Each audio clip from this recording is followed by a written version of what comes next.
All right, my movement analysis video, I chose to do a right-handed layup. So just a basic start position. We're gonna start in anatomical position here with our right elbow flexed and in supination, holding the basketball in our right hand. So I'm gonna work through the movement at like all in one to show what it looks like all put together, and then I'll break it down.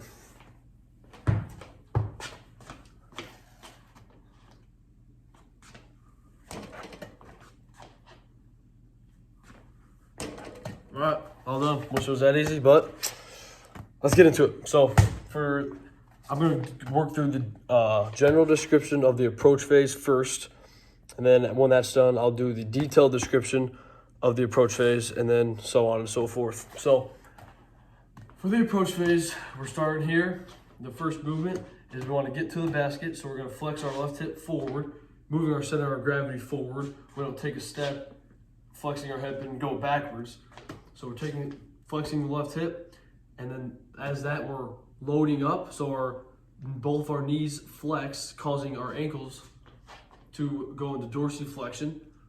Then the next thing is our right hip is going to flex up, causing us to jump, but we're not jumping yet, we're just approaching. So our right knee goes up, causing our right ankle to go into plantar flexion, and our left knee extending. So it's kind of all one movement. It's like three movements, but it's all kind of in one. So we're here, we're loading up, right hip flexes, right ankle plantar, left knee extends, and then our left ankle goes into plantar flexion at the end there. I don't know if you quite saw that. So right hip, right ankle, left knee, then left ankle goes into plantar. That's just the approach phase. And it would be harder if I was like running down the court, dribbling to do that. So I kind of just chose to stand still and like load up kind of thing. And one thing that I found on WikiHow is when we're loading up, we don't want to like fall back. We want to go basically straight up, because in a layup, if we go forward, we jump forward, we're jumping under the hoop. If we jump backwards, we're fading away from the hoop. So when we get to the jumping, we're jumping straight up. Just something I wanted to mention before we get to the jump phase. So now I will go into the detailed description of the approach phase. All right, now we'll get into the detailed description of the approach phase. Majority of the motions occur along a sagittal plane. Very little frontal, because we're kind of going straight up and down, but we're kind of going at an angle, so I guess we could throw a little bit of frontal plane there. So a lot of the muscles that are involved in shooting a layup I found on IJMHR website. They gave a pretty good description of a lot of the muscles used. So to go off those, a lot of the agonist muscles in the approach phase are mainly the quadriceps, specifically the rectus femoris right in front. The hip flexors, causing the hips to extend, calves, so the gastrocnemius and soleus. So all three of those play a pretty significant role in the approach phase, in extending the hip and the knee during the phase. So when we're here, we're already here. Our rectus femoris is here. Definitely the agonist. All these quadricep muscles are flexed here, as well as our calf on the back, gastrocnemius. And then the hip flexors causing this, and also this. So hip flexors, rectus femoris, and calves there for the agonist. And then the antagonists are mainly the muscles on the back side of the leg. So hamstring muscles, bicep femoris, the gluteus maximus, gluteus medius. All three of those have a pretty significant role in controlling and decelerating the motion and extension of the hip and knee during the phase. So we're here, our hamstrings, gluteus medius, maximus medius are slowing down and controlling the motion. So yeah, all those are all the muscles of the approach phase, and no upper body movement yet. So that will become more in the jumping phase when we're shooting the ball. So a lot of lower body movement right now, all lower body extremities, center of gravities hasn't played too much of a factor. It's mainly just kind of straight up and down. We're not floating or anything like that. We're kind of just straight up and down for now. Yeah, so next we'll talk about the general description of the jumping phase. All right, this is the general description of the jump phase. Before we get started on this, one of the articles I was reading called Masterclass was talking about a bunch of different types of layups. But the one I'm going to be describing is just a general right-handed layup. They talked about reverse right-handed, reverse left-handed, floater, underhand, Euro step, dunk is a different type of layup.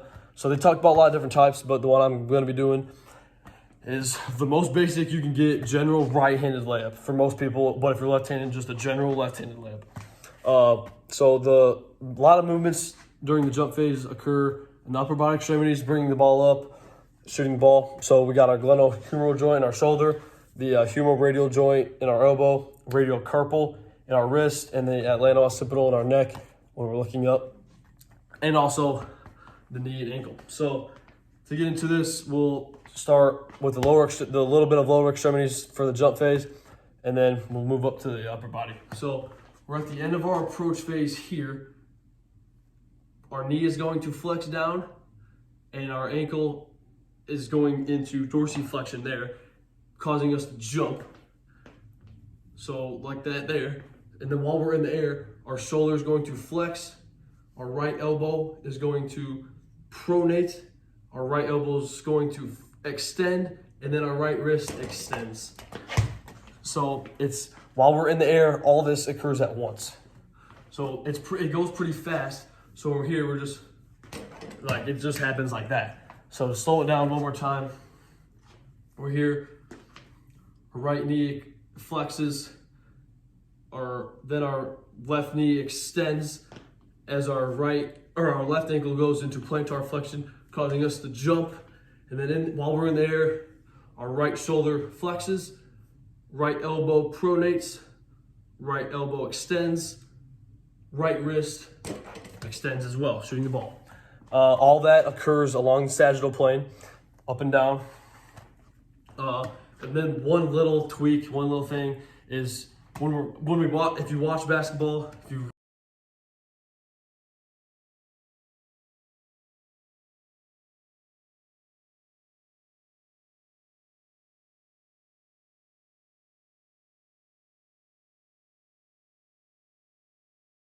understand basketball, you have defenders usually. So we don't go up for a layup with our left arm just dangling down here like this. A lot of people go up with two hands with the layup, but for this sake of the video, we're just gonna do with one hand going up. So when we go up, our left elbow is just gonna flex to kind of shield off any defenders, work on that, getting that extra support out there. So that's pretty general. Like I said, a lot of upper body movements while we're in the air. So now we'll go on to the more detailed description of the jump phase. All right, moving into the detailed description of the jump phase. So an article I was reading on Sport Trek talked a lot about the different muscles used in basketball. So they talked a lot about the legs, a lot of legs who are constantly running, jumping. There's also a lot of forearm when you're shooting, biceps, shoulders. So pretty well-rounded muscle-wise.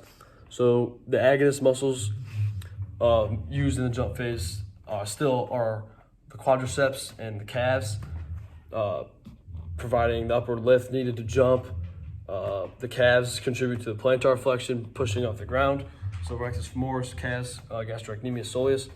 And the antagonist muscles during the jump phase are still our hamstrings, biceps femoris, and our gluteal region, so gluteus maximus, gluteus medius. And those control the extension of the hip and knee joints during the takeoff. So moving up to the upper extremity, we got our trapezius is agonist, as well as our anterior deltoid, biceps brachii when our arm flexes, pronator teres, agonist, triceps brachii extends the arm, and then our extensors shoot the ball. So agonist muscles there. Now moving into the antagonist. So, sorry. So when we're here, our biceps brachii and our anterior deltoid are the agonists. So our delts would be the antagonists, as well as our triceps brachii, and then our supinator muscles would be the antagonists, and then our biceps brachii would be the antagonist of this motion, because the triceps is the agonist, and then our flexors would be the antagonist when we shoot the ball. So, and then all that occurs along the sagittal plane right here. No side-to-side movement at all up and down. So that's the detailed description of the jump phase. Now we will move into the general description of the landing phase. All right, here is the general description of the landing phase. And an article I was reading from Modern Physical Therapy, they stated 4 critical things to prevent injury when landing. They said keep your hips behind your feet.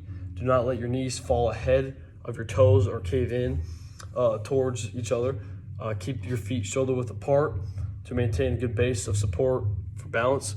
And then land softly on the balls of your feet to help absorb the force when landing. So this is pretty simple. It's like doing kind of like a little quarter squat. So we're in the air, but with the lab. So we're in the air. Our left hip or our right hip is going to extend down, as well as our right arm extending down. Both of our knees are flexing, causing our ankles to go into dorsiflexion, and our hips are also flexing. We don't want to land like straight up and down. We want to prevent our knees from buckling in to cause knee injuries. We want to land with a good base and a good athletic position so we could move anywhere. A couple things to keep in mind with this, again, is don't let your knees fall inward and land on the balls of your feet. So we don't want to land on our heels. That really causes stress on our knees and our ankles. And keep our knees right over our feet. We don't want our knees to be back, and we don't want our knees to be too far forward. It almost, like, you'll know when someone tweaks their knee wrong, because you could just see it just looks weird. So, like I said, landing is a crucial thing in a lot of sports. A lot of knee injuries happen when you're landing. So, pretty basic, pretty general description there. So now I'll get into the detailed description and more of the muscles and how to train those muscles to prevent injury in the detailed description of the landing phase. This is the detailed description of the landing phase. First off, to talk about the article I was reading, very good article called Very Well Fit, and I'm going to read right from it. Quote, the ideal jump landing allows an athlete to better absorb shock through the joints, the hips, the knees, and the ankles during the landing. Careful landing techniques also put the body in the right position to rebound safely and powerfully, unquote. So, excuse me, proper landing movements, they come fairly easy to athletes who have been in training, who have been jumping and landing constantly. The goal of landing is to land softly and transfer the impact forces first to the larger muscles of the lower region, so mainly the gluteal region, and then transfer the force to the smaller muscles such as the quadriceps, the hamstrings, and the calves during the landing. So using the quads rather than the glutes to absorb the pressure puts a lot of strain on the hips. If you have weak and inactive glutes and strong quads, it's likely that you will use your quads to shift your weight forward and up during squatting and jumping movements. So to go through the muscles used here, so when we're here, our lats or gravity usually would bring or extend our arm down, and then our gluteus, our gluteal region, and our hamstrings extend our hip down. And then when that happens, we're landing, our knees and hips are flexing. Again, keep the knees over the toes and our hips back. Our rectus femoris and our hamstrings, our gluteus maximus and medius are absorbing all the force when landing. as well as the gastrocnemius. When we land, we have the ability to burst any way we want. Pretty detailed there. Talked a lot about the muscles used. Definitely want to focus on training the glutes, the hamstrings, and the quadriceps when doing a sport that involves a lot of jumping. So detailed description there, the landing phase. All right, to conclude the movement analysis video, I'm gonna go over some strength training tips and injury prevention tips in basketball mainly. First, for injury prevention, a lot of knee and ankle injuries occur. So the biggest thing in basketball for the knees is our knees buckling in. So strengthening our gluteal region to prevent our knees from bowing in. And in basketball, there's a lot of sprained ankles. So working on ankle flexibility, strengthening the ankles, taping the ankles if need be, working on the tibialis anterior, the calves, all the muscles around the ankle. So some strength training, a lot of leg muscles are used. So focusing on lifts that focus on the rectus femoris, the quads, the hamstrings, the glutes. So back squat to focus on the hamstrings and glutes. Front squat to focus on the more of the quads. You can do a lot of calf raises. Those are always good. Then for the upper body, some shoulders. So when you're going up with the ball, shoulders can help us drive up as well. We always got to have a strong core. A lot of turning in basketball, so strengthening the spine. Yeah, that's about all I got. Thanks for watching. I learned a lot during the movement, the different muscles used in certain ways. So yeah, thank you.